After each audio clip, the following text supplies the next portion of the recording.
told you about that before? Really, people were dying. We couldn't produce enough for the workforce, and he was getting hell from Tokyo, headquarters of the camps, POW camps. So eventually, he came to us. Same as what happened on the pictures, bridge on the River Kwai. They came to us. They used to take the officers and make them stand at attention when anything went wrong, but they couldn't produce enough people. Eventually he came to us. What's the matter with you people? You're all sick? You can't get enough workers? So we told him bluntly. In the first place, when we arrived here, we were all half dead because of that boat trip. And you made it worse by cutting food for anybody that was sick and couldn't work, half rations,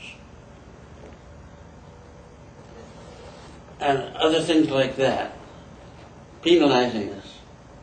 So it made it worse and worse. And finally, he came to us, and we told him what was wrong. We said, we can't blame you for the ship. It wasn't your fault. But the other things were your fault. Because we didn't have any rest or anything when we arrived in Mitsushima. Okay, what do you need? We desperately need medicines,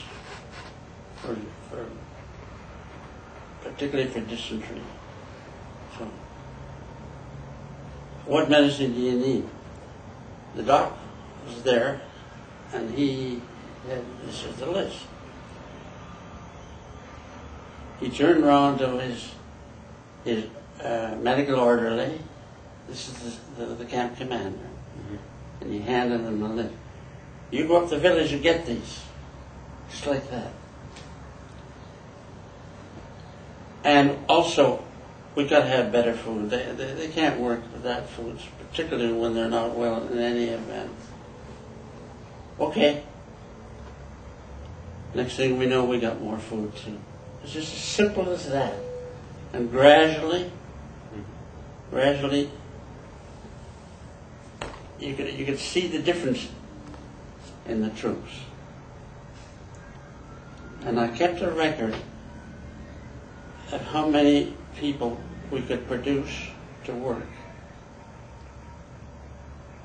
up to that time and the time after. And you could see the numbers going right up until we could produce all they needed to work. Just a simple little talk with them like that, and he recognized them.